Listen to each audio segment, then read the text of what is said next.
Tucson, Arizona, Tuesday, October 29th, 2024, 11:51 p.m. Late fall, a rare, cold desert rain.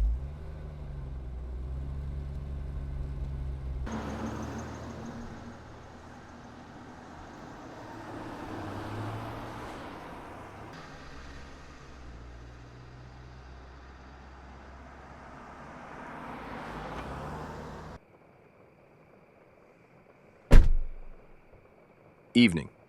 Go ahead, get comfortable. I'll turn the heat up a bit. This kind of damp gets into the seats fast. Charger's right here on the dash. We'll take it easy. Tucson roads get slick in a way people don't expect. You know what's funny? When it rains here, the whole city smells like it suddenly remembers it's alive. Wet creosote, wet sand, warm dust finally pinned to the ground. I swear my brain reacts like a dog. One breath, and I'm not really here anymore. It always throws me back to one night. I don't usually tell this kind of thing during rides, but tonight, I can't shake it. Maybe it's because the rain sounds exactly like that night. Cold, steady, no thunder, none of that summer show. Just quiet and stubborn. In weather like this, the city starts talking in a whisper. This was about 3 years ago, still Tucson. I was driving a quiet hybrid sedan then. And that silence is a problem because you end up hearing things the engine would normally swallow. It was late October, too. We'd had a long, dry stretch, and then, finally, real rain. I was picking people up near a shopping center on Broadway, and I got a request pinned to the edge of the parking lot, where the lights are weak and everything looks like old film. I pulled up, and the first thing I noticed was a clear plastic container with snap latches sitting right on the wet asphalt, like somebody had just set it down. Then the passenger showed up. Nothing dramatic, just a normal-looking person, soaked, tired, moving like they'd been running on fumes all day. They got in and somehow made the inside of the car feel even quieter. I heard the heater relay click like it had something to say. I made a couple normal comments about the weather, offered more heat. I got a short little, and then, almost under their breath, no explanation, not even like a request, more like a rule. Don't touch the mirror. At all. Don't wipe it, don't adjust it, and don't look at it if it fogs up. At first, I didn't even process it. The mirror? People say weird things when they're nervous, sure. I almost joked, but the way they said it wasn't, I'm scared. It was, it's too late to argue. And I heard myself answer, okay. And almost immediately, it started. We pulled out of the lot and the air inside the cabin felt like it changed. Not the temperature, humidity. The windows were still fine, but the rearview mirror was the first thing to haze over. A thin white rim around the edges, like when you breathe on glass in winter. My hand twitched toward it automatically. It's the kind of reflex you don't even notice, like blinking.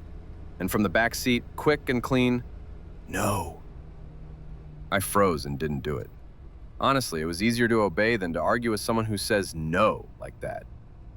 We were rolling down wet speedway. Streetlights stretching into long, gold smears on the road. The wipers were steady, and that rhythm makes you feel like you're in control. But the mirror, man, it's right there. Even if you're not looking at it, you're aware of it. And it started to feel active. The fog would creep in, then pull back, like something leaning close and then retreating. Outside was rain, inside was heat, sure, condensation. But why the mirror first? Why only the mirror? Then I heard the first door lock click. A normal clack, like auto lock engaging. But my doors were already locked. The indicator showed locked. And it still clicked like someone was testing it. I tried to blame the moisture. And right then, a clean arc appeared through the fog on the mirror. Thin, like someone drew a smile with a fingertip on steamed up glass. That didn't feel like a random streak. That looked like a gesture. From the back again, don't look. The more you look, the easier it gets for it. That word, it, hit me in the ribs. Not the fog, not a glitch. It, like a thing with habits. I tried to stay rational. I told myself, okay, the passenger's anxious, I'm tired. My head's filling in patterns. I even started counting turns and lights in my head so I wouldn't drift toward the mirror. But your brain is cruel. When you force yourself not to look, you feel what you're not looking at even more. We passed a brighter stretch near a 24-hour pharmacy and the mirror went almost clear. I actually exhaled. Then we hit a darker block, fewer lights, and the haze returned instantly, fast, oval-shaped, like a warm palm pressing the glass. Not gradual fogging, just there. I caught myself thinking about the mirror like it was a living thing. It's back. That's when I realized how far past normal my head had drifted. The second smile showed up near a bus stop that's usually busy, but at night it was empty. The light turned yellow, I slowed, and the locks clicked again. And in the fog, like on paper, another line appeared, lower than the first, like someone was marking a tally. I'm here. I wanted to pull under the next streetlight and get out, just breathe, reset my brain. But a nasty, practical thought slid in. If I stop, there'll be questions. There'll be an argument. There'll be a complaint. And I kept driving. That's my usual sin. I picked the easiest road. We came up on the underpass near the Santa Cruz River. It's always damp there, concrete sweating, the rain suddenly sounding muffled like you're inside a box. Right before the arch, the locks clicked again, louder, right near my ear. The mirror fogged heavier, almost fully white, and in that white, 5 long streaks appeared, like fingers dragging down the glass. In that moment, I understood something simple and awful. If I wiped it, I'd be answering. I'd be acknowledging. I'd be showing I can see. From behind me, almost tired, if you wipe it, it'll know you're willing to play. So I did something stupid. I cranked the defrost harder, like I could win with physics. The mirror cleared, and that was worse. Because a clear mirror showed the back seat wrong. Details were gone. Instead of upholstery and headrests, it looked like a dark recess, a hollow, darkness that didn't belong inside a car. I blinked, looked again, still there. Something in my head clicked. This isn't a place for your eyes. Like looking there is the same as opening a door to a room that isn't there. And then another thing. In the mirror, the road behind us wasn't the road we'd just come down. I know Tucson. I've driven those blocks 1,000 times. But in the mirror, it was narrower, like a dirt track, with dark silhouettes along the sides that looked like saguaros. Like we weren't in the city anymore. Like we'd already slipped out toward the desert. But through the windshield, everything was normal. Streetlights, wet lanes, the city doing city things. That's when real fear hit. Not ghost story fear, the fear that my brain was failing while I was driving. I did the dumbest thing and pinched my thigh like a teenager. It hurt, so not a dream. And the mirror still showed that other place. We headed toward a quieter edge of town where the lights thin out. I kept choosing brighter streets on purpose, taking a longer route just to avoid sinking into the darkest neighborhoods. And every time we hit a well-lit stretch, the mirror behaved. Clear, normal. The second we drifted into dimmer blocks, it fogged again in that same oval, like someone touching it. The third repetition was the calmest, and that's why it was the worst. The mirror fogged in a neat oval in the center, like someone pressed their forehead against it and left a warm print. And inside that print, letters slowly appeared, clean and careful, open. I saw it and my whole body did that internal clench. Because now, it wasn't a weird streak, it was a request, a command. And the locks clicked at the same time, like agreement. From the back seat, quiet but desperate, don't open anything, not a single door, even if it asks politely. I didn't answer. I just held the wheel and drove. Then I had this urge to break the pattern, to pull into a gas station, into bright light, into people and cameras. I could see one ahead.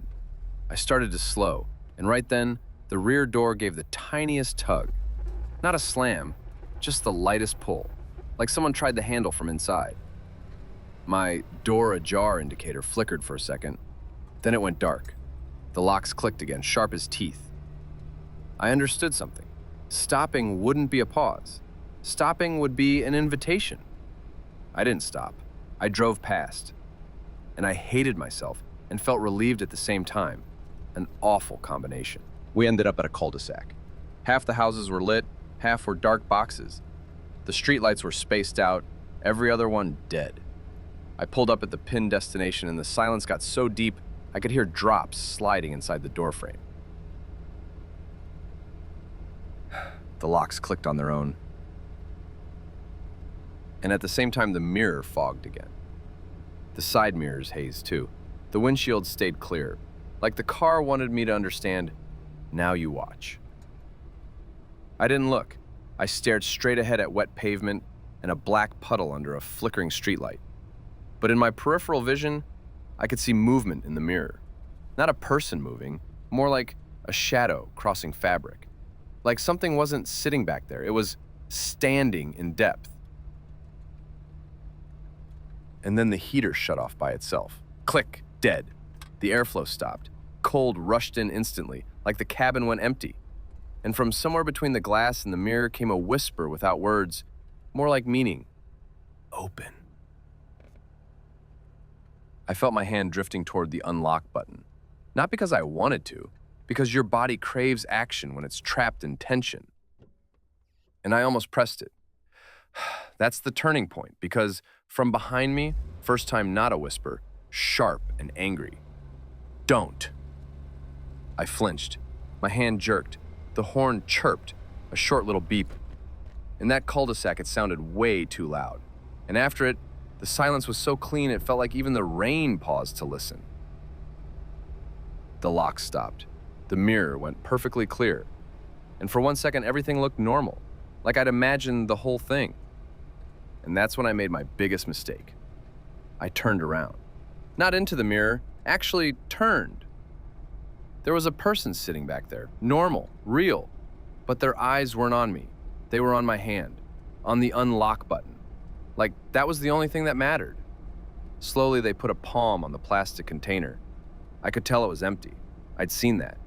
But under their palm, the inside of the lid fogged up, like warm breath trapped under plastic. And in that fog appeared the same little arc smile again, like a signature. In a normal voice, no threat. Now you get why I asked about the mirror? I didn't answer, because something else landed in my gut. It can't come in by itself. It needs me to open, with my hand, with a small, silent yes. They reached toward the door handle. The lock snapped, again and again, like the car was tightening its grip, not on them, but on whatever was waiting on the other side of the door. I put it in drive and rolled forward. Smoothly, no dramatic launch, like nothing was happening. I just had one job. Don't let my hand touch that button. Don't answer with action. From the back came a quiet laugh with no warmth. And at the same time, the mirror fogged again and open appeared again. But this time, it looked pressed from the inside, like an imprint. The car suddenly felt heavier, like I had a load in the trunk. I knew the container was empty. I knew it. And still it felt like I was hauling a weight made of nothing. I hit a brighter street, spotted another gas station, people under lights. I thought, okay, now, I'll go. I clicked my turn signal, and the cabin dome light clicked by itself like someone was trying to turn it on in the dark. It didn't actually illuminate, just clicked, like fingers searching for a switch. I canceled the turn signal, drove past, and I hated myself for it. At the next big intersection, I had to stop at a red light, and that's when I felt that scraping sound. Soft, like a fingernail on fabric, right behind my ear, close enough to raise every hair on my neck, like something leaning toward my hand. I kept both hands on the wheel and repeated in my head, "Don't touch the mirror. Don't open." The light changed, I drove, and only then noticed my door ajar light was on. The door wasn't open, but the light insisted it was. Like, there, it had already been opened, and here, we were just catching up. I pulled over under a streetlight because I couldn't take it. I got out in the rain, walked around the car, yanked on every handle. Everything was sealed. I got back in, still lit. I stared at that little warning icon like it was a verdict. Sitting there under that streetlight, I felt this intense pull to do something normal. Wipe glass, check a handle, switch a light, anything to end the tension. But every normal action had started to feel like a reply, like participation. And then a tiny detail happened that wrecked me more than the rest. In the rear view reflection, the streetlight above my car was bright, clear white. And if I lifted my eyes through the windshield, the streetlight was bright too. That's how reflections work, fine. But in the mirror, the light was different, warmer, older, yellowish, like the light in a hallway in an old house. And it trembled slightly, like a candle. Meanwhile, the darkness behind the back seat stayed too dense, too solid, like the light couldn't reach it. That's when I realized I trusted the mirror less than my own eyes. And for a driver, that's a nightmare. Mirrors are safety, and this one had become a window I didn't believe. From behind me, quiet, "Don't check. Checking is still looking." And they were right. Every time I tried to verify, it became a conversation, a response. So I drove home. Under my own porch light, I got out, walked around the car, doors shut, everything looked normal. I opened the rear door, and the back seat was dry, completely, like nobody had sat there. But the container was sitting on the floor, perfectly placed, like someone had set it down neatly. I picked it up, it was cold, empty, but the inside of the lid was fogged, from the inside, like it had been sealed while something warm was in there. It didn't add up. And yeah, I brought it inside, I know, don't even tell me. At the time, it felt like if it stayed in the car, it stayed with me on shift. If I took it inside, I had control. Dumb logic. That night, I woke up freezing. I stepped into the hallway and saw a thin fog rim on the entryway mirror, the exact same kind. And across it, another clean little arc smile, like a tag. "You're still looking." I didn't go closer, I didn't wipe it. I just turned around and went back to bed, and I didn't sleep again. In the morning, the container was in the closet like nothing happened. I was halfway to convincing myself it was exhaustion and rain when my dispatch called. "Did you find any lost property?" I said no. I lied. A couple days later, I saw a missing person flyer. The photo wasn't great, but it was enough. And the last seen area matched the neighborhood I'd driven to. The flyer said, "If you've seen them, call." I stared at it while the rain turned the paper soft and the ink ran, and all I could think was how badly I didn't want this to become my problem officially. It's ugly to admit, but it's true. I didn't get caught by a call. I got caught by an email. Dispatch wanted the dashcam file. We received an inquiry. I had a simple cabin cam then. I pulled the footage up. On video, everything looked normal. A person gets in, we drive. No fog magic, no weird reflections. Just one thing, the audio. The audio had a constant, faint scraping. Shh, shh, shh, like a fingernail on fabric, no breaks. In real life, I'd heard it in little bursts. On the file, it was steady, like a layer. And over it, every now and then, one word leaked through, almost inaudible. "Look." I shut it off because my hands started shaking. Not because of the word, because it sounded like it wasn't coming from the cabin. It sounded like it was coming from the recording itself, like a watermark. And that's where I had my chance to be a decent person, to hand it over as is, to say, "Yeah, here, I don't understand what this is, but please help." But I pictured the faces, the questions, the smirks. I pictured myself trying to explain, I got scared of a mirror, and I couldn't. So I did what was easiest. I erased the audio, left the clean video, sent it in, and I drove the container far away and dumped it somewhere it would disappear into other people's trash. A week later, I got a call, not from dispatch, from the police. Calm voice, "Are you the driver? We just need a few details." I went in, sat in a small office, answered questions, kept my hands on my knees so they wouldn't tremble. They asked, "Did you notice anything unusual? Did the passenger leave anything behind?" And I said, "No." They asked, "Are you sure?" And I nodded. Just like that. 2 easy no's, and life rolled on like nothing happened. After that interview, I drove for another week, feeling like I was underwater. Every time I got behind the wheel, I checked the mirrors and felt my body want to turn away, automatically. And a few times I caught myself doing what I'd done that night, wiping the uncomfortable part away. Not with a rag, with my mind. Probably nothing. Just tired. I imagined it. Once I even tried to recover the audio I'd erased. Like, okay, I'm scared, but I'm not that far gone. I plugged the card back in, opened the file, and it was silence. Total. Not even cabin noise. And right at the very end, less than a second, there was a faint arc on the glass. Not in the video, not in the footage, on my screen, on my monitor. I blinked and it was gone. And I understood. Even when I tried to fix it, something still knew what I'd chosen the first time. But it didn't follow me around in obvious ways, not in the car. What followed me was the guilt.